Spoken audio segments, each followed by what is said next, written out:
Hello everybody, this is Brian. I am back now. I do apologize for how long it's been since I've done any reviews for you guys. Unfortunately, after that can of Freon blew up, kind of sprayed me in the face, I've been dealing with some health issues after that. But I'm finally feeling well enough right now to actually be able to do some reviews for you guys again. So one of the items that I'm going to be doing a review on, I have 3 of them to, 3 new items to review for you guys, and I'm going to try to go ahead and get that done today. The first one is this. Let's see if I can... Escape Bivvy. It's all backwards in my monitor there, but it's the SOL Escape Bivvy. And basically, it is a Mylar-like material. It is breathable, so unlike regular Mylar, you don't have to worry about this thing collecting a whole bunch of sweat and other things building up inside of it and making you soaked. So it is breathable, but because it's breathable, it only reflects 70% of your body heat instead of the full 90. So it's not going to be as efficient as your a regular Mylar blanket, but at the same time, you gain all the benefits of not having humidity building up inside of the bag and all of those other fun things. Now on the actual, this is the stuff sack they give you. It's actually made out of the same material that the bivvy itself is made out of. And right here they give you kind of that reflective part. That's the actual reflective portion on the inside of the bivvy. I'll go ahead and show you that here in just a minute. But basically you have a drawstring closure on the bag. It's a pretty decent little bag. It's certainly not the highest quality in the world, but it'll do. Again, this is an emergency item in my opinion. This is not something that I would bring as my solo sleeping kit. I would definitely bring this as an addition to a sleeping kit, as a thermal bivvy to go in combination with a sleeping bag and a blanket, that kind of thing, for kind of fall, early spring, when you don't really know when you're going to get those really cold nights. At least down here in the south, you can have one day that's in the 70s in the fall and then have another day where the low is 40. So I like to carry this around during that time frame just in case I run into one of those really cold nights. And it does work very, very well, I have to say. It is definitely better than a regular Mylar blanket kind of thing. Let me go ahead and pull it out of the bag for you.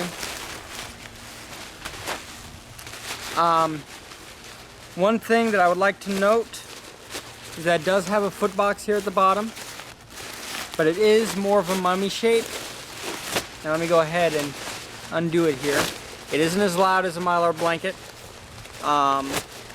Let me go ahead and show you the top, and then we'll go ahead and lay it on the ground and I'll show you the whole thing laid out. This is what the top looks like. And here is the hood. Okay. As you can see, there's your reflective surface. It does have a cinch cord on one side right here. And basically you push the button down and you can cinch it up nice and tight around your head to keep that extra heat from escaping out through the top of the bivvy. Now, let me go ahead and undo this here really quick. It has a 1/3 zipper on it to make it easier to get in and out. It does not zip all the way down, and basically that's to help keep you from losing additional heat through the zipper itself, since that is a leaking point, and this is supposed to be an item designed to keep you warm even in really, really cool areas. Now this works, I'd probably say, as standalone. If this is the only thing you had, probably 25 to 30 degrees, you'll be cool, but you won't be freezing cold. So it'll definitely help get you through one of those really cool nights. But I would not consider it a 0 degree or 10 degree type of a system. That's just not what I think this is capable of. Now, I may be wrong about that. I have not personally tested it down to that temperature, so I'm not going to recommend anyone test it down to that temperature simply because I don't know what will happen. But as far as sleeping things go, as far as, you know, those unexpected nights go, this has worked very, very well for me. Now, let me go ahead and lay this out, and we'll talk about it a little bit more with it on the ground so you guys can get a good idea of what it looks like, and I will be right back. Alright, so this is the bivvy once it's been laid down. Lengthwise, the actual area around your body, I would probably say if you're over 5'10", 5'11", this isn't really going to work very well for you. I'm pretty comfortable in it, but then again, I'm 5'9". So my feet are in the box at that height. Wind is blowing a little bit here. So I would probably stay away from something like this if you are much taller than 5'9". You know, like I said, 5'10", maybe 5'11". But if you're 6 feet or more, this probably won't work for you.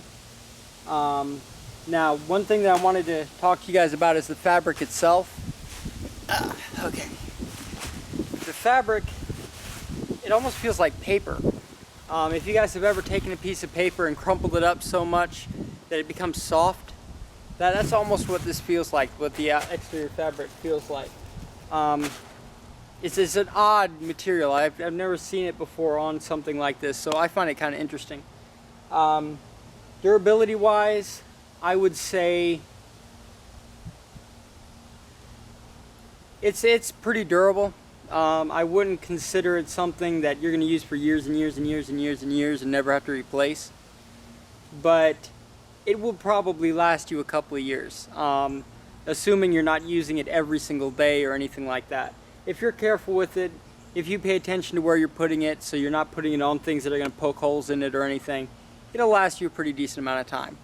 Now what I'm going to do here is I'm going to try to get into the bag and kind of give you guys an idea of the size and how tight it is on me, so that you'll be able to see whether it'll work for you or not. Now, like I said, I'm 5'9", and I am 220 pounds, well, 224 pounds. So I'm not a small guy by any means. But like I said, for me it's a little bit tight. I can put my sleeping bag inside of it, which is how I tend to use this. When I do use it, is I'll put my sleeping bag inside of it and then put my blanket over the top of it, and it helps keep me really nice and warm on those cold nights. But let me go ahead and get inside of it and give you guys an idea of how much shoulder room it actually has for somebody if you're looking at it about my size. So we'll be right back. Well, there you have it. As you can see, it is pretty tight. Now they do that for a reason. The less air that's held inside of the bag, the less air has to be heated up, and the faster the heat will be retained. So I can understand why it's, you know, it's fairly tight. You don't have a lot of room to move on the sides here, and you don't have much room on the top. So if you're much bigger than me, like I said, not exactly going to be the best thing for you, but it definitely works, and it's better than nothing. And like I said, I'm about as big as I would go trying to fit into this thing. Now it is the summer here, and it is very hot in here, so I'm going to try to get out.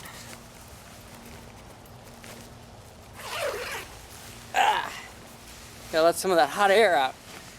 It does work very, very quickly. I'm already starting to sweat.